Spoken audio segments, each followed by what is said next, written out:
E eu gostaria de chamar a sua atenção aí de casa para um assunto muito importante. Uma estimativa realizada pelo Instituto Nacional do Câncer, o INCA, em 2020, mais de 65 mil brasileiros, sendo quase 2.300 goianos, serão diagnosticados com câncer de próstata.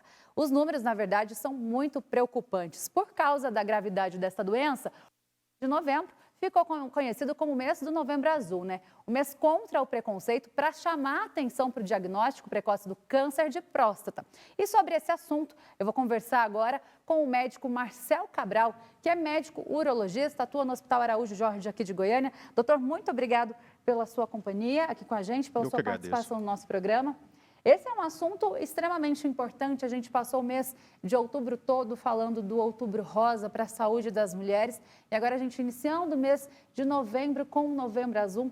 Uma campanha também muito importante, já que existe todo um preconceito em volta do exame que detecta essa doença, não é mesmo? Sim, é muito comum o preconceito e a gente fazendo um panorama, comparando agora recente o Outubro Rosa das mulheres, elas têm o hábito desde o início de menstruação de fazer um segmento, fazer um acompanhamento já anual com o ginecologista, algo que a gente não encontra nos homens.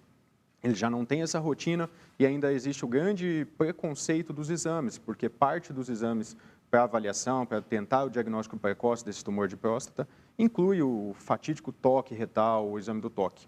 Esse exame do toque, os homens têm muito preconceito, apesar de ser um exame indolor, um exame rápido, mas é um exame fundamental de ser feito. É a única forma de detectar a doença, esse exame? São dois exames em conjuntos, o exame do toque e o exame do PSA, que é um exame de sangue. Os dois são fundamentais de serem feitos. Se a gente for levar em conta só o exame do sangue para a avaliação desses pacientes, a gente vai perder o diagnóstico de 20% dos pacientes. E normalmente são casos de doença mais agressiva que não chega a produzir o PSA. Então tem que parar com o preconceito, é um exame que não fere masculinidade de ninguém, dura segundos. Estando tudo normal, teria que repetir esse exame depois de um ano só. Vale a pena fazer, que se tiver que achar alguma coisa, que ache no início. A chance de cura chega a 90% nesses casos e a possibilidade de não ter sequelas é alta. Hoje, como é que está o tratamento para o câncer de próstata? Evoluiu bastante o tratamento em relação ao câncer. A gente tem como opções de tratamento curativo a cirurgia, que é retirada totalmente a próstata, e a radioterapia, um ou outro no geral, e pode ser complementares, eventualmente, se necessário. Em relação à cirurgia, que tradicionalmente era feita só por corte, por via aberta, hoje a gente tem por cirurgia por vídeo, com poucos furos, e a cirurgia por robô. Essas duas últimas modalidades, além de trazer o paciente mais rápido para a recuperação laboral, de voltar ao trabalho, a recuperação também da parte funcional, que é a parte da continência urinária, que é o controle da urina, e a parte da potência sexual, são bem mais precoces nesses casos, com a mesma chance de cura do câncer. A gente tem um número aqui, o INCA, que é o Instituto Nacional do Câncer. Eu até disse no começo que a previsão, a expectativa para 2020, 65 mil brasileiros, sendo quase 2.300 goianos, sejam diagnosticados com o câncer de próstata. Esse número é um número alto, é um número preocupante? O senhor atua no Araújo Jorge. Sim. É um câncer comum entre os homens? Se a gente for ver estatisticamente, tirando o câncer de pele e não melanoma, é o câncer que mais acomete o homem. É um câncer relativamente muito frequente e curável. A gente tem um agravante nesse ano que a gente tem que levar em consideração, que foi a pandemia. Muitos pacientes deixaram de fazer segmento, de fazer exames, de ir ao médico. A Sociedade de Urologia soltou uma pesquisa recente que mostra que 55% dos homens que já iriam fazer algum acompanhamento ou tratamento não foram no médico esse ano.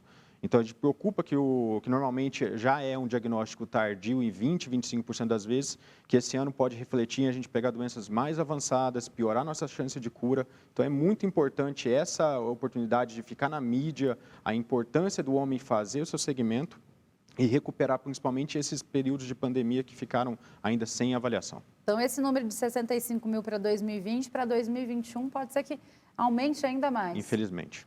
E quem deve fazer esse exame? A Sociedade de Urologia preconiza que homens acima de 50 anos iniciem sua avaliação anual e alguns casos onde a doença normalmente aparece um pouco mais precoce, normalmente é um pouco mais agressiva, que é o caso quando tem história familiar. Só para exemplificar, quando tem um parente de primeiro grau cometido, a chance dobra em relação à população geral.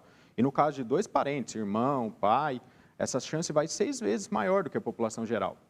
Além disso, na população de raça negra e em pacientes obesos, também é mandatório a gente começar esse rastreamento um pouco mais precoce, que é com 45 anos, 5 anos antes da população geral.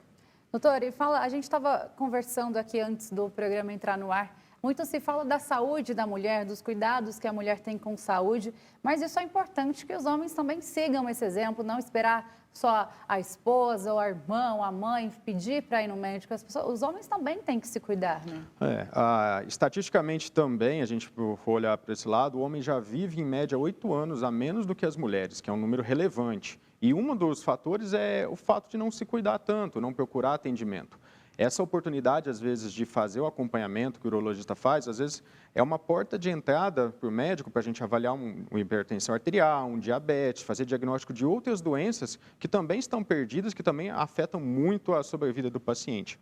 Então, é muito importante o homem se conscientizar, mas eu faço apelo para as mulheres também, que boa parte das vezes a gente vê no consultório o homem vir quase que arrastado, ou a consulta marcada pela mulher, que começa, pelo menos, a quebrar esse tabu de preconceito sobre o segmento, o acompanhamento médico. Tá certo. Fica aí o recado, então, Novembro Azul. A gente está vindo de uma pandemia de coronavírus, todo mundo com medo de uma doença, de um vírus novo, mas tem doenças aí antigas que todos os anos matam milhares de pessoas ao redor do mundo, então todo cuidado é pouco com a sua saúde. Eu falei aqui com o Dr. Marcel Cabral, Cognete, médico urologista. Muito obrigado pela sua participação. Boa noite, doutor. Boa noite.